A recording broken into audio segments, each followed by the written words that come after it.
بسم اللہ وباللہ وصلی اللہ علی رسول اللہ وعلی آلہ آل اللہ ولا سیما علی بقیت اللہ ولعنۃ اللہ علی اعدائہم اعداء اللہ۔ موضوع گفتگو ماہ رمضان، بہار قرآن۔ اس حوالے سے آج جس اہم ترین موضوع کو، جس ذیلی گفتگو کو آپ کی خدمت میں پیش کرنا ہے، اگر کوئی انسان اطمینان، ایمان اور یقین کے ساتھ اس گفتگو کو سن کر اپنے رگو پے میں اتار کر اپنی زندگی کا حصہ بنا لے تو یقین جانیے زندگی کی بہت بڑی بڑی مشکلیں آسان ہو جائیں گی۔ آج کی گفتگو کا موضوع اللہ کی لاریب کتاب قرآن کریم کی کچھ برکتیں جو رسول اور آل رسول علیہم الصلاۃ والسلام نے بیان فرمائی۔ عزیزان گرامی، قرآن کریم اللہ کی لاریب کتاب ہے۔ یہ وہ عظیم ترین معجزہ ہے پروردگار کی جانب سے جو اس نے اپنے سب سے عظیم نبی کو عطا کیا۔ جہاں قرآن کریم کی بہت ساری ایسی حیثیات ہیں، بہت سارے ایسے امتیازات ہیں جو اسے باقی تمام تر کتابوں پر فوقیت دیتے ہیں کہ کوئی اور دنیاوی یا آسمانی کتاب اس کا مقابلہ نہیں کر سکتی۔ انہی امتیازات میں سے ایک بہت بڑا امتیاز یہ ہے کہ یہ قرآن خالد ہے، یہ ہمیشہ رہنے کے لیے آیا ہے، یہ کہیں نہیں جانے والا، نہ اس میں کوئی ایسی تحریف و تبدیلی ممکن ہے کہ جس سے اس قرآن کی حقیقت میں، اس کے اعجاز میں، اس کے کمال میں، اس کی نورانیت میں ذرہ برابر کمی آ سکے۔ اگر اس کے مقابلے میں ہم دنیاوی کتابوں کو دیکھیں تو دنیا میں بڑے بڑے رائٹر آئے اور گزر گئے، بڑی بڑی اہم کتابیں لکھی گئیں۔ آج کر کے ماڈرن دور کے اعتبار سے بات کریں تو ایک انتہائی کمال کتاب کہ جو بڑے عرصے تک بیسٹ سیلر رہتی ہے، دنیا بھر میں مقبول ہوتی ہے، آپ 5 برس، 10 برس، 100 برس بعد دیکھیے تو اس کتاب کا نام لینے والا کوئی نہیں ہوتا۔ یہ ہے دنیاوی کتابیں۔ جبکہ اللہ کی لاریب کتاب کی یہ خصوصیت ہے کہ 1400 برس گزر گئے اور آئندہ اگر 14 لاکھ یا 14 کروڑ برس بھی گزر جائیں، اس کتاب کی چمک میں، اس کی روشنی میں، اس کی جلا میں، اس کی وولٹیج میں کوئی کمی نہیں آئے گی۔ یہ کتاب خالد ہے۔ یہ کتاب اپنے اندر کچھ ایسی برکتوں کو، کچھ ایسے گوہر نایابوں کو چھپائے بیٹھی ہے کہ اگر انسان خلوص نیت کے ساتھ تلاش کرے، اگر انسان اس کتاب سے دوستی کر لے، اگر اس کتاب کا عشق انسان کے دل میں اتر جائے تو انسان دنیا و آخرت کی ہر خوشی، ہر سعادت، ہر نعمت سے مالا مال ہو سکتا ہے۔ قرآن کی ایک ایسی عجیب برکت ہے کہ کوئی شخص بھی اگر اس قرآن کی تلاوت کرے، اگر اسے پڑھے، اسے ریسائٹ کرے، کوئی شخص بھی قرآن کو اپنا کچھ وقت دے دے تو یہ قرآن اسے خالی ہاتھ نہیں لوٹاتا۔ مولائے کائنات امیر المؤمنین علی ابن ابی طالب علیہ الصلاۃ والسلام قرآن کی اس عظیم برکتوں اور اس کے مقام کو بیان کرتے ہوئے ارشاد فرماتے ہیں، ان ھذا القرآن ھو الناصح الذی لا یغش۔ قرآن ایک ایسا رہنمائی کرنے والا ہے، ایسا نصیحت کرنے والا ہے جو کبھی تمہیں دھوکہ نہیں دے گا، برخلاف دنیاوی نصیحت کرنے والوں کے، چاہے وہ کوئی ایسا شخص کو جو ابتدا میں ہماری نظر میں بڑا محترم تھا، لیکن جب ہم نے دیکھا کہ ہمارے اور اس کے اہداف ایک ہو گئے، کہیں شاید ہم اس کے ہدف تک پہنچنے میں رکاوٹ بننے لگے، تو بڑے سے بڑا محترم، بھروسے مند، بڑے سے بڑا مینٹور اپنے ٹرینی کو غلط مشورے دے جاتا ہے، بڑے سے بڑا موٹیویشنل اسپیکر یوں تو بڑی اچھی باتیں کرے گا، لیکن بعض اوقات اپنے ذاتی فائدے کی خاطر دھوکہ دے سکتا ہے۔ لیکن جب انسان قرآن سے مشورہ مانگے، قرآن سے نصیحت لے، تو ہمیشہ اس بات سے امان میں رہے گا، کیونکہ یہ کتاب، یہ اللہ کی لاریب کتاب ہے، یہ کبھی کسی کو غش، کبھی کسی کو دھوکہ نہیں دیتی۔ پھر مولا فرماتے ہیں وَالْهُدَى الَّذِي لَا يُضِلُّ، قرآن ایسا رہنمائی کرنے والا ہے کہ جو کبھی گمراہی کا راستہ نہیں دکھاتا۔ وَالْمُحَدِّثُ الَّذِي لَا يَكْذُبُ، قرآن ایک ایسا گفتگو کرنے والا ہے، جب انسان امیر المومنین کے اس کلام کو دیکھے، اسے پڑھے اور اس پر ایمان رکھے، تو اس کا تقاضا یہ ہے کہ قرآن کو فقط ایک کتاب نہ سمجھے، بلکہ اس کتاب کو اللہ کی گفتگو سمجھے، اللہ کا ہم سے مکالمہ اور ڈائلاگ سمجھے۔ مولا فرماتے ہیں قرآن ایسا خطاب کرنے والا، بات کرنے والا ہے جو کبھی جھوٹ نہیں بولتا۔ پھر مولا اس کی اہم ترین برکت کی طرف اشارہ فرماتے ہیں وَمَا جَالَسَ هَذَا الْقُرْآنَ أَحَدٌ، کوئی بھی شخص اس کتاب کے ساتھ نہیں بیٹھا، یعنی اس کتاب کو اس نے کچھ وقت نہیں دیا، مگر جب وہ اٹھا ہے، جب وہ اس قرآن سے جدا ہوا کچھ وقت دینے کے بعد، تو دو میں سے ایک کام ضرور ہوگا، بلکہ عام طور پہ دونوں کام ہوں گے۔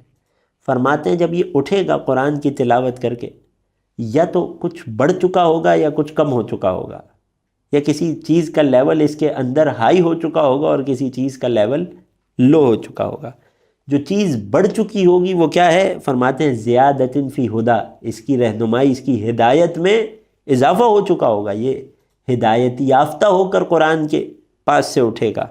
اور کمی کس چیز میں آئے گی؟ فرماتے ہیں او نقصان من عما، یا اندھے پن سے، نابینگی سے میں کمی لے کر اٹھے گا۔ اب علماء نے اس کی دونوں طرح کی تفسیر کی، چونکہ ہدایت کے مقابلے میں آیا، لہٰذا اندھا پن یعنی گمراہی، یعنی باطنی روحانی نابینگی، یا ایک اس کا جو ظاہر اور سادہ معنی ہے کہ انسان کی آنکھوں میں روشنائی میں اضافہ ہو جاتا ہے۔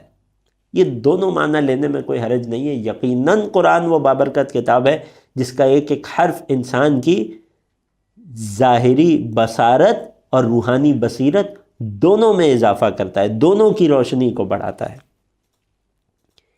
یہی وجہ ہے کہ قرآن کی دوسری اہم ترین اور بہت بڑی برکت اور خاصیت یہ ہے کہ قرآن تنہا ہی ایسی دولت ہے کہ جس کے حامل کو اگر کوئی شخص قرآن سے اپنی لو لگا لے، اسے کسی قسم کی کوئی تنگ دستی نہیں ہے، کوئی کمی نہ رہے اگر دل سے کوئی قرآن کو اپنا شریک اور اپنا ساتھی بنا لے۔ رسول اللہ صلی اللہ علیہ وآلہ وسلم ارشاد فرماتے ہیں وَمَنْ أُوتِيَ الْقُرْآنَ، جسے قرآن عطا کر دیا گیا، یعنی کیا؟ قرآن اپنے ظاہر اور باطن سمیت جسے مل گیا، یعنی جس نے قرآن سے نہ صرف اس کی تلاوت کے لطف کو بلکہ اس کے پیغام، اس کی ہدایت، اس کی چاشنی کو بھی پا لیا، جسے قرآن مل گیا، اس کے بعد وہ شخص یہ گمان کرے، اس کے ذہن میں یہ خیال آئے کہ لوگوں میں سے کوئی اور ایسا ہے، کوئی بھی، کہ جسے اس سے زیادہ بڑھ کے کچھ ملا ہے۔ قرآن مجھے عطا ہوا کسی بھی صورت میں، اور میں یہ سوچوں کہ فلاں شخص کو مجھ سے بہتر چیز مل گئی ہے، تو فرماتے ہیں کہ اس شخص نے در حقیقت اتنا بڑا گناہ کیا، اتنی بڑی بدگمانی کی اللہ سے، کہ جس چیز کو دنیاوی باقی چیزوں کو جسے اللہ نے حقیر جانا تھا اس نے اسے بڑا سمجھا، اور جسے اللہ نے عظیم جانا تھا اپنی لاریب کتاب کو، اس نے اسے حقیر سمجھ لیا۔ لہٰذا اگر انسان کو قرآن نصیب ہو جائے، اس سے بڑی کوئی دولت نہیں ہے۔ قرآن کی برکتوں میں سے ایک اہم ترین برکت یہ اس وقت کام آتا ہے کہ جب ہم اپنے دنیاوی روزمرہ کی زندگی، اپنی ریٹ ریس میں زیادہ سے زیادہ دنیا کو آباد کرنے میں لگے رہتے ہیں، ہم سے بہت سارے گناہ دانستہ طور پہ سرزد ہوتے ہیں، بہت ساری خطاؤں میں ہم مبتلا ہو جاتے ہیں نادانستگی میں، بہت سارے الفاظ ہمارے لب پر ایسے آ جاتے ہیں جو حکمت کے برخلاف ہوتے ہیں، جو ہماری جہالت کے عکاس ہوتے ہیں، جو ہماری غلطیاں، کمیاں، کوتاہیوں کا اظہار کرتے ہیں۔ ان سب کا نتیجہ غیر محسوس یا محسوس انداز میں ہماری روح اور ہمارے قلب پر ہوتا ہے، جس کے نتیجے میں انسان کے دل پر زنگ کی سی ایک پرت آ جاتی ہے، دل سیاہ ہونا شروع ہو جاتے ہیں۔ اس کی سب سے بڑی علامت کیا ہوتی ہے کہ اب انسان کو عبادت میں مزہ آنا بند ہو جاتا ہے یا مزہ کم ہو جاتا ہے، اب عبادت میں دل نہیں لگتا، اب ذکر خدا اللہ کی یاد میں اسے وہ چاشنی میسر نہیں آتی، اب اپنی عبادات میں وہ مزہ نہیں آتا، اب دعاؤں میں وہ لطف نہیں آتا، اب نماز شب میں وہ لطف نہیں رہتا۔ انسان دین سے دور ہوتا شروع ہو جاتا ہے۔ کیوں؟ یہ اس کے گناہ تھے جن کے نتیجے میں اس کا دل سیاہ ہوتا چلا گیا، اور دل میں سے وہ حلاوت ایمان، وہ ایمان کی چاشنی ختم ہوتی چلی گئی جو اسے اللہ کی بارگاہ میں گڑ گڑانے پر اور آنسو بہانے پر آمادہ کرتی تھی۔ ہم میں سے بہت سارے لوگ اپنی زندگی کے کسی نہ کسی مرحلے میں اس کیفیت کا شکار ہوتے ہیں، اس کیفیت میں مبتلا ہوتے ہیں۔ جب انسان کو کبھی اپنی زندگی میں اپنے ایمان اور عمل کے اعتبار سے کوئی لو پوائنٹ محسوس ہو، اسے ایسا محسوس ہو اب میں دین سے اس طرح جڑا نہیں رہا کہ جیسے میں پہلے تھا مثلا، یا جیسا مجھے ہونا چاہیے، کیا کرے؟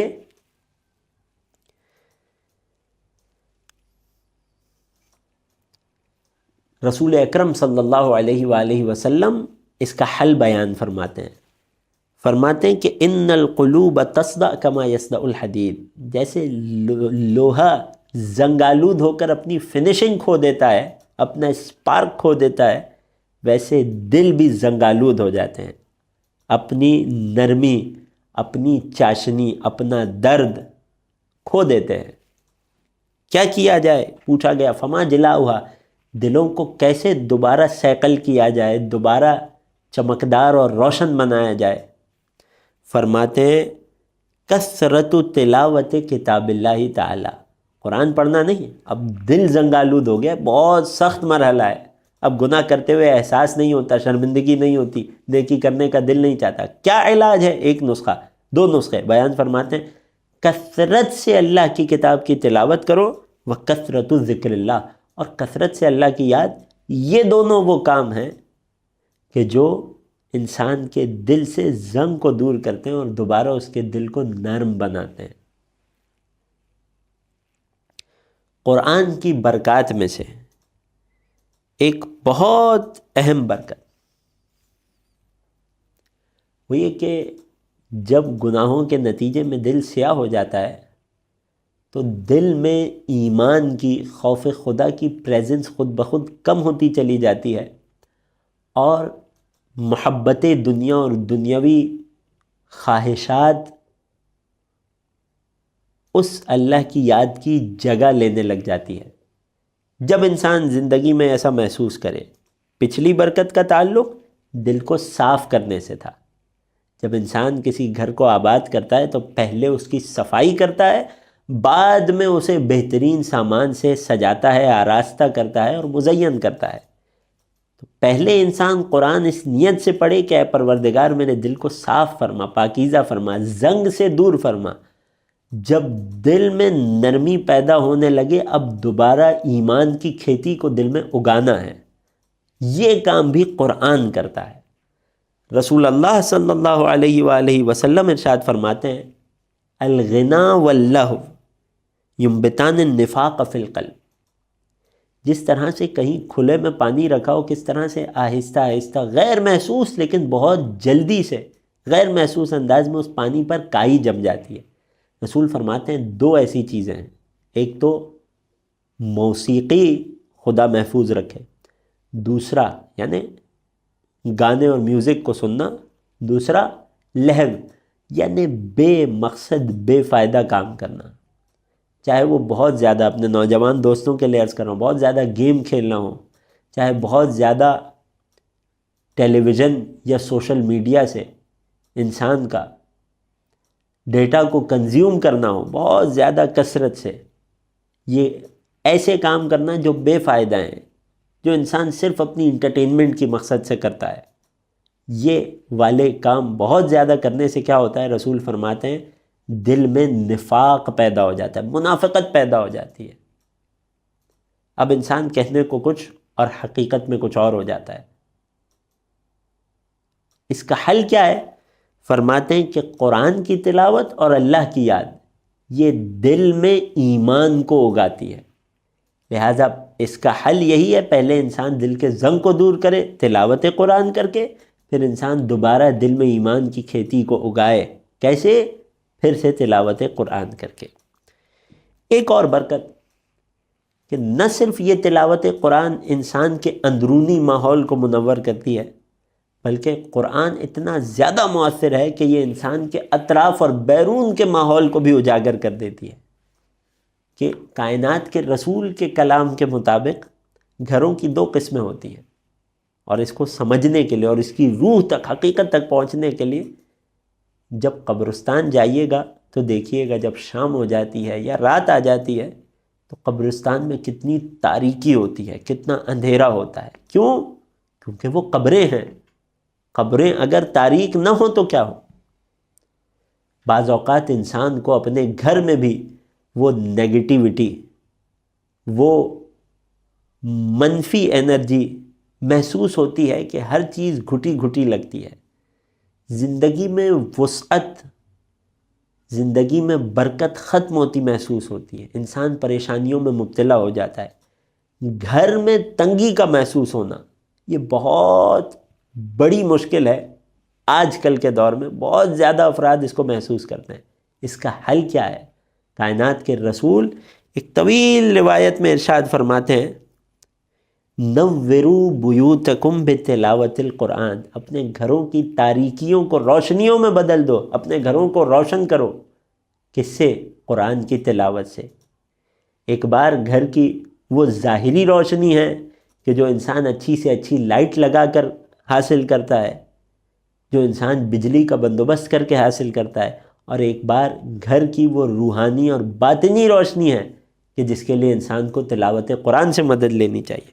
پھر فرماتے ہیں وَلَا تَتَّخِذُوهَا قُبُورًا، اپنے گھروں کو قبر کی مانند تاریک نہ بنا دینا روحانی اعتبار سے، جیسا کہ یہود کیا کرتے تھے یا نصارہ یعنی عیسائی کیا کرتے تھے، کہ ساری عبادتیں، نماز اور قرآن، اپنی کتاب، اپنی پریئرز، اپنی تمام دینی عبادتیں وہ سب کے سب چرچ میں کیا کرتے تھے یا اپنے عبادت خانوں میں کیا کرتے تھے، اور گھروں کو تاریک چھوڑ دیتے تھے۔ بلکہ مساجد کے ساتھ ساتھ گھر میں بھی عبادت کرنا، اور کون سی عبادت؟ فرماتے ہیں کہ فَإِنَّ الْبَيْتَ إِذَا كَثُرَ فِيهِ تِلَاوَةُ الْقُرْآنِ، جب اگر ایک گھر میں کثرت سے تلاوت قرآن ہو، ضروری نہیں ہے کہ کوئی ایک انسان اپنی ساری ذمہ داریاں چھوڑ کر بس قرآن کی تلاوت کرنے بیٹھ جائے، نہیں، اگر ایک گھر میں تمام افراد ہی تھوڑی تھوڑی تلاوت قرآن بھی کریں تو مجموعی طور پر وہ گھر کہلائے گا جس میں کثرت سے قرآن کی تلاوت ہوتی ہو۔ اثر کیا ہوگا؟ فرماتے ہیں کثر خیرہ، جس گھر میں کثرت سے تلاوت قرآن ہوگی اس گھر میں خیر بھی کثرت سے ہوگا، وہ گھر ہر قسم کی نیگیٹیوٹی، ہر قسم کی بدی، ہر قسم کے شر سے خود کو محفوظ رکھے گا۔ وَاتَّسَعَ أَهْلُهُ، اس گھر کے رہنے والے وسعت محسوس کریں گے، کشادگی محسوس کریں گے، ایک طرح کی اوپننس محسوس کریں گے، تنگی، گھٹن انہیں محسوس نہیں ہوگی۔ یہ گھر کی روحانی برکتوں میں سے بہت اہم برکت ہے۔ بعض اوقات انسان بہت بڑے ولا میں بھی رہتا ہو لیکن اسے تنگی محسوس ہوتی ہے، بعض اوقات انسان جھونپڑے میں رہتا ہو مگر وہ جھونپڑا اس کے لیے بہت وسیع ہو جاتا ہے، جب انسان کے اطراف میں نیگیٹیوٹی نہ ہو، انسان کے اندر منفی اثر نہ ہو۔ کیسے حاصل کیا جائے؟ قرآن کی تلاوت کر۔ پھر رسول فرماتے ہیں وَأَضَاءَ لِأَهْلِ السَّمَاءِ كَمَا تُضِيءُ النُّجُومُ السَّمَاءِ لِأَهْلِ الدُّنْيَا، جس گھر میں کثرت سے قرآن کی تلاوت ہوتی ہے وہ آسمان والوں کے لیے ایسا چمکتا ہے کہ جیسے زمین والوں کے لیے ستارے چمکتے ہیں۔ پروردگار عالم سے دعا کرتے ہیں ہمیں قرآن کی تمام تر برکتوں کو بالخصوص اس ماہ مبارک میں، برکتوں والے مہینے میں، اور عمومی طور پر اپنی تمام تر زندگی اور پورے سال میں زیادہ سے زیادہ سمیٹنے کی توفیق عطا فرما۔ وآخر دعوانا ان الحمد للہ رب العالمین۔